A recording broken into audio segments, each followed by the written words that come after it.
এরপর আমরা দেখতে পারি একটি কুকুরকে, যার নাম বন্ড। জানলে অবাক হবে যে বন্ডেরও একটি সুপার পাওয়ার রয়েছে। বন্ড ফিউচার দেখতে পারে, তবে সেটা কিছু সেকেন্ডের জন্যই। আর যেহেতু আনিয়া ব্রেনের কথা পড়তে পারে এবং বন্ড তার ব্রেন ব্যবহার করে ভবিষ্যৎ দেখতে পারে, তাই এখানে আনিয়া এবং বন্ডের জুটিটা কিন্তু সেরা।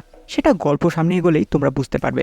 পরের দিন সকালের ঘটনা, আমরা দেখতে পারি আনিয়া তার স্কুলে এবং আনিয়ার টিচার একটি অ্যানাউন্সমেন্ট দিচ্ছিলেন। অ্যানাউন্সমেন্টে টিচার জানায় যে তাদের স্কুলে একটি কুকিং কম্পিটিশন হতে যাচ্ছে, যার জাজ হবেন তাদের স্কুলের প্রিন্সিপাল, এবং এই কম্পিটিশনে যে প্রথম হবে সে পাবে একটি স্টেলা স্টার।